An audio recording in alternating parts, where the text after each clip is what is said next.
Hello and welcome to my channel. My name is Jen and today's video is going to be my November TBR.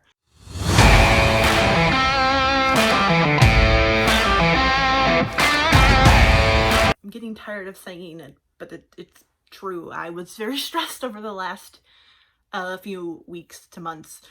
So what I've decided, at least for the rest of the year, is that I'm not going to be doing the TBR wheel. I'm obviously not going to be tracking for TBR takedown anymore. I'm going to set TBRs. I have a TBR for today. I have, in December, I'm probably going to be just reading Christmas romances all month long until we get to Christmas. So, I'm kind of sort of mood reading for the rest of the year. But I don't, it's weird. I have to be able to read something. I have to be in the mood for something if I'm going to read it. But at the same time, I do like having TBRs to say, I'm in the mood for these, 5 or 6 things. And that's what I'm going to read this month. So that's what we're going to do for the rest of the year for sure. I don't know. I'm working on trying to figure out what TBR takedown looks like. Because I have so many ideas and I don't want to have to be sort of restricted by the wheel all the time. So it may just be a thing that just comes up. I really like it as to, to give me books when I don't know what to read or when I don't have specific things in mind. But I got a lot of things I want to do and a lot of goals for next year that I want to be able to achieve. So I might need a little bit more leniency and freedom on my TBRs in 2023, but that is for a video for a different day, for a different month.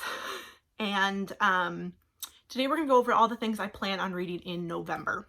There are 2 readathons that I will be participating in the month of November. The first is the month-long readathon, and that is Knock It Out November, hosted by Cassidy from Covers with Cassidy.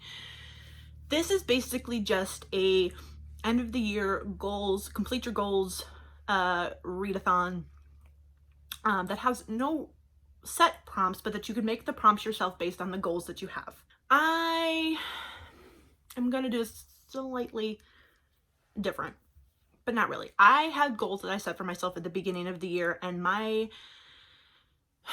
prompts are going to be individual books, but they're going to help me achieve these goals. So the first goal that I had was to complete 10 series. I currently, I believe, am at 7.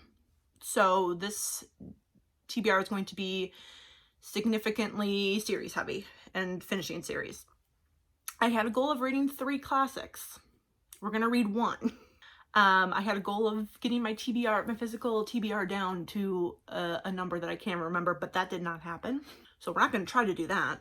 But I think those are the 2 goals that I'm going to focus on. It's going to be like a little bit of mood reading, a little bit of series and stuff, and some classics, and just some general, like, this is what I'm in the mood for things. What I have created is a bingo board. So the part of the way that you complete things for Cassidy's readathon is every time you complete a goal, you can reward yourself. I'm not gonna do that quite as much. Basically, I have created this bingo board that has all 9 books that I plan to read in the month of November, and then for every time I get a bingo, I will figure out how to reward myself in some way. I was gonna do potentially like books, but I have a lot and I have to probably limit my spending for a little while. So we'll figure out what those rewards will be. Maybe some of them will be books, but the good thing about that is that every book on here is on my, well, with the exception of 1, is on my physical TBR. So if we can get those books off my physical TBR, I will be a much happier person. And then doing things like rewarding myself with books will make more sense. If I use something like Pango or whatever, it won't kill my wallet. The other readathon I am participating in is the Final Book Support Group, which perfectly works with my goals, and that is, so in a second when I go through them, I will let you know which series I'm planning to read that week. That runs, I think it's the week of Thanksgiving. Yes, the Final Book Support Group will run from Monday, November 21st to to Sunday the 27th, which is the week of Thanksgiving, which is great because I have a couple of extra days off that week. So we will be definitely focusing on series that week, and honestly all month long. The first book I'm going to read is Badlands by Stacey Marie Brown. This is book 4 in the Savage Lands series. This series starts following Brexley, who is the ward of the king in Budapest. I can never remember exactly how this whole world is built. This is a me problem. But she, at the same time, she's also kind of stealing things from the rich people and stealing supplies from the trains that are coming in and out of the human and the Fey world and giving them to the people in the Savage Lands, which is basically this really poor, desolate land that's kind of separates the human and the Fey world. Human and Fey territory, because the story starts with 20 years after the veil between the human world and the Fey world has actually fallen. So they're existing together in the same world. I would like to read this, but I cannot for the life of me remember what happened at the end of the last book. So I will probably be checking that out. I'm really enjoying the series. It isn't the best written thing, but it's addicting as all. So I'm really enjoying this. They read very fast. I think this is going to be the first thing I read in November, as soon as I remember what on earth was going on with these books. So this is the first thing. This is going to be a continuation of the series, and mostly just mood read because I want to read it. An unofficial goal that I am adding to this now, just because this will fit more than one prompt then, is to finish my 2021 anticipated releases that I have yet to read. I'll worry about 22 later, but there are still 3 books that published in 2021 that I was anticipating that I have not read yet. Both of those will require me to reread other books just to kind of remind myself what exactly is going on. But I actually reread the first one in this series earlier this year, and I need to get to this one, and that is Aristotle and Dante Dive into the Waters of the World by Benjamin Aliri Sanz. This is a continuation of Aristotle and Dante Discover the Secrets of the Universe, and now, so it says, in Aristotle and Dante Discover the Secrets of the Universe, 2 boys in a border town fell in love. Now they must discover what it means to stay in love and build a relationship in a world that seems to challenge their existence.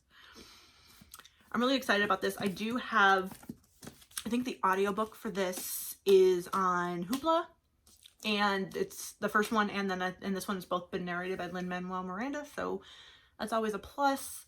This is the second in a duology, and I don't read a ton. This is YA. I'm not reading a ton of YA, so I'd like to get this read so that I could potentially get rid of it because I need the space.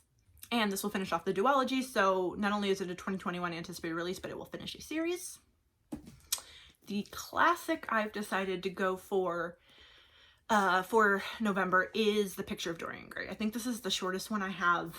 I have quite a few like classics, mostly in this Barnes & Noble edition. I'm probably gonna end up finding an audiobook for this. I think there's one, is it this one I was looking at, that's like narrated by an actor whose name I can't remember, but I think you have to pay for that one. But I am gonna read this just to get it off my TBR to read a classic. I was an English major, so like I have not actually read as many classics. It's not that I need to I have to say I've read classics. I just want to. There are things like I have not read Pride and Prejudice. I want to watch the movies and the adaptations, but I will not watch them until I've read the book. So like there are definitely some classics I want to get to just so that I can see other adaptations and just say I read the book first. I have no idea what this is about. Oh, this is, so there's a painting that remains unchanged, or that ages so that the actual person cannot age. I don't know anything about this. I think there's a movie with Ben Barnes though, so if all goes well, I will read this and then potentially see if that movie is available to stream somewhere and do a vlog or something. The next series I'm going to finish, I'm going to complete so many series, and this is actually going to put me over my goal. But I also have recently cataloged all of my series, and there's an enormous amount of them that I own at least one book or have started that I need to finish. So the more I can get finished, the better. The next one is For the Throne by Hannah Witten. This is the second in the Wilderwood duology, and the first book follows Red, who is the second daughter, and the second daughter is meant to be sacrificed to the Wolf of the Wilderwood. And when she gets there, things are obviously not as she seems, not as they seem, and everything she has been told is wrong. I read that book earlier. I read For the Wolf earlier this year. Loved it. 5 stars. One of the best books I've read this year. Will definitely be in the top 10. And I immediately ordered this and then have not read it yet. So I think I have the audiobook for almost everything for this, because there's no way I'm going to get through all of these without them in a single month. But I have 9 books on this TBR. That's a lot for me. But I'm really excited. This also, I believe this is dual point of view between Red. Oh, there's more. I thought both of them had POVs in here. They do. Okay. There's a third POV and I can't remember who it is. But I am very, very, very excited to get to this. Yes, super excited. The next 2 books are the final books in the Him series. We have Us and Epic by Serena Bowen and Elle Kennedy. This is a male-male contemporary romance that follows 2 hockey players who were like best friends as kids, and if I'm remembering correctly, they were best friends as kids, and then they suddenly were estranged, and then they meet later in life, I think when they're in college, and they reunite and they explore their relationship, and I have no idea what exactly these are going to be, because these just follow them at the end of the Happily for Now from book 1. I don't remember. So this is book 2 in the series, and then this is a novella that also follows these characters. It's very, very, very, it's like 60 pages long. Not even, because there's just an enormous, there's a few pages of just like covers from, it says Wesme Around the World. So that's cute. These are a lot of international, these are gorgeous covers that are in here. So this is like a 50-page thing. So I figured this is my plan for Final Book Support Group Week, especially if I have a couple of extra days off work. This should take me like an hour, if that, and then this should just take a couple of days. So I'm super excited to read this. I really did love book 1 in the series that I read earlier this year, and I'm excited to check this off the list. And the last 2 books I'm going to read to finish a series is Kingdom of the Cursed and Kingdom of the Feared by Carrie Maniscalco. This is a adult, or YA new adult-ish. This one definitely was more new adult than YA, and I obviously, this is a reread, this is not.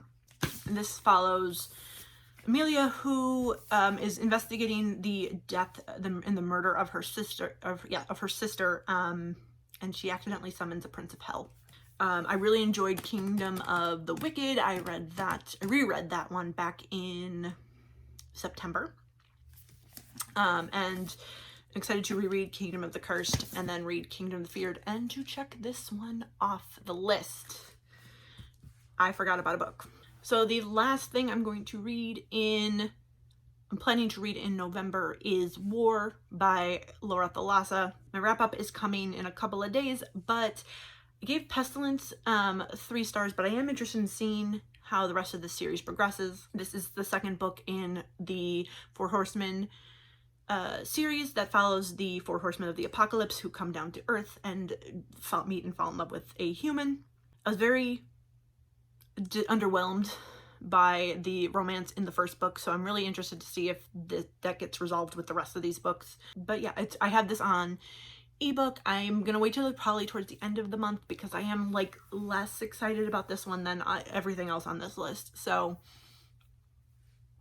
we'll see if I can squeeze that in towards the end of the month. If not, I'll just read it at some point.